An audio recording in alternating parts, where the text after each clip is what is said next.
والصلاة والسلام على سيد الأنبياء والمرسلين وعلى آله وأصحابه أجمعين.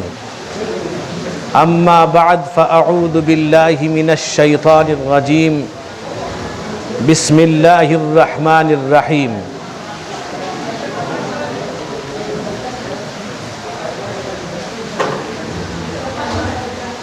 رجال لا تلهيهم تجارة ولا بيع عن ذكر الله وإقام الصلاة وإيتاء الزكاة يخافون يوما تتقلب فيه القلوب والأبصار.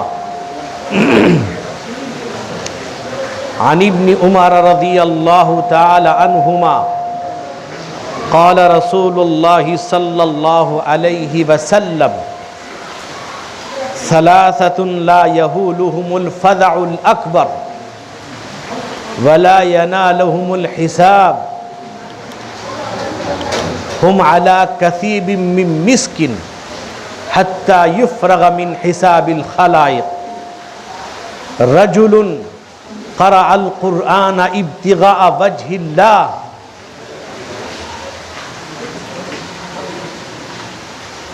ويدعو إلى الصلوات ابتغاء وجه الله. ورجل أما به قوما وهم راضون به. رواہ الترمذی. علماء کرام، معزز حاضرین، آج آپ سراج الساجدین مسجد میں جمعے کی نماز کے لیے جمع ہیں. اللہ کا احسان، اللہ کا کرم ہے کہ اللہ کے نیک بندوں کی معاونت اور ان کا مخلصانہ تعاون اور محلے والوں کی محنت اور ان کی دعائیں اور ان کی محنتوں کا نتیجہ ہے کہ آج اللہ کا گھر تیار ہے. آدمی کوئی بھی کام کرے اس کے اندر اللہ کی رضا مقصود ہو کہ میں یہ کام کر رہا ہوں میرا اللہ راضی ہو جائے. میں نے ایک روایت پڑھی ہے حضرت عبداللہ ابن عمر رضی اللہ عنہما کی. وہ فرماتے ہیں کہ اللہ کے رسول نے فرمایا، کہا کہ ثلاثۃ لا یہولہم الفزع الاکبر ولا ینالہم الحساب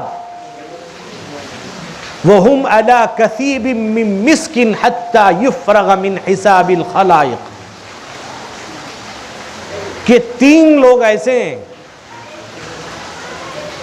کہ جن کو اللہ کے یہاں کوئی گھبراہٹ، کوئی خوف نہیں ہوگا اور بغیر حساب کے اللہ ان کو بخش دے گا، ان کا حساب بھی نہیں ہوگا. اور فرمایا وہ مشک کے ٹیلے پر ہوں گے جب تک مخلوق کا حساب کتاب نہ لے لیا جائے. میں انہیں تین باتوں کو بتاؤں گا. فرمایا رجل قرأ القرآن ابتغاء وجہ اللہ. سب سے پہلا آدمی وہ ہے جو اللہ کا کلام قرآن پاک پڑھتا ہے. مقصود اللہ کی رضا ہے. قرآن مقدس اللہ کی کتاب، اللہ کا کلام ہے. یہ منزل من السماء ہے. اللہ کے نبی فرماتے ہیں کہ اقرأوا القرآن فإنه يأتي يوم القيامة شفيعا لأصحابه، قرآن پڑھو، قرآن میدان محشر میں اس قرآن کے پڑھنے والے، عمل کرنے والے کی شفاعت کرے گا۔ یہاں تک کہ حدیث میں آتا ہے کہ جو آدمی قرآن پڑھتا ہے وہ اللہ سے بات کرتا ہے۔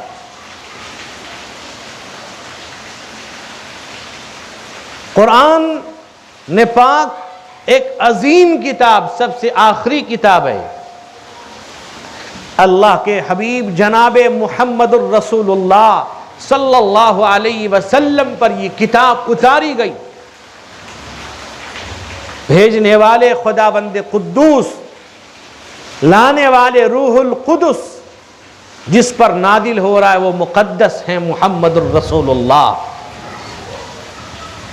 اتنی عظیم کتاب جس کا دیکھنا عبادت، جس کا چومنا عبادت، بتائیے اس کا پڑھنا کتنی بڑی عبادت ہوگی۔ میرے حضرت والد رحمہ اللہ کہتے تھے، لوگوں میں تم سے کہتا ہوں کہ بغیر قرآن پڑھے قبر میں نہ جاؤ۔ اتنی محبت قرآن سے تھی حضرت رحمہ اللہ کو کہ کہا کرتے تھے کہ اگر کوئی حافظ قرآن ہے، اگر وہ تلاوت کر رہا ہے، دوران تلاوت اس کو بغیر وضو نہیں چھونا چاہیے۔ فرماتے تھے یہ ادب ہے قرآن کا۔ میرے بھائی، یہ قرآن شفاعت کرے گا اللہ کے دربار میں، کہے گا اے ربی انی منعتہ النوم فی اللیل، اے پروردگار میں نے رمضان کے مہینے میں بھی رات کو سونے سے اس کو بیدار کر رکھا، یہ تراویح میں قرآن سنتا، پڑھتا، تلاوت کرتا، اور یہ اس قرآن اس کی شفاعت کرے گا۔ اللہ اس کی شفاعت قبول کریں گے۔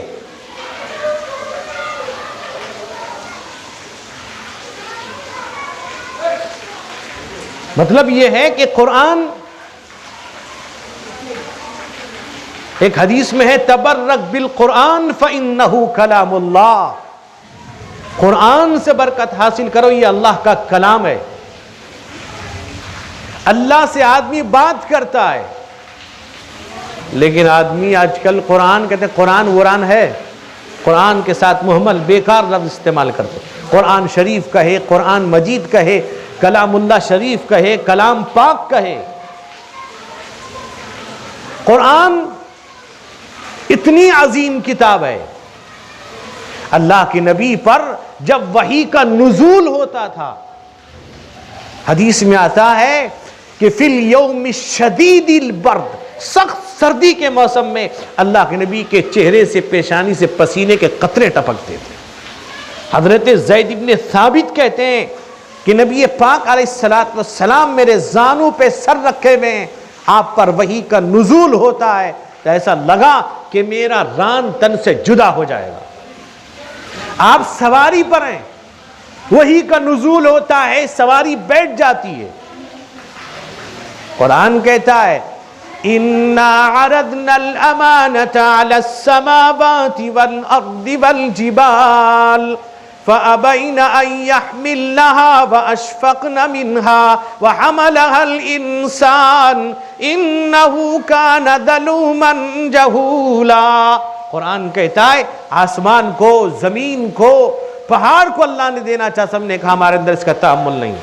انسان یہ پہاڑ پر اگر نازل کر دیا جاتا، قرآن کہتا ہے لو انزلنا هذا القرآن على جبل لرأيته خاشعا متصدعا من خشية الله وتلك الأمثال نضربها للناس لعلهم يتفكرون۔ قرآن کہتا ہے اگر پہاڑ پہ قرآن نازل کر دیتے، پہاڑ اللہ کے ڈر خوف سے پھٹ جاتا، دب جاتا۔ قرآن ہے تو رجل قرأ القرآن ابتغاء وجہ اللہ، اللہ کی رضا کے لیے قرآن پڑھتا ہے، اللہ کو راضی کرنے کے لیے، یعنی کوئی بھی عمل ہو اس میں اللہ کی رضا مقصود ہو۔ ہم یہ کام کرتے ہیں، اللہ قبول فرمائے۔ وآخر دعوانا ان الحمد للہ رب العالمین۔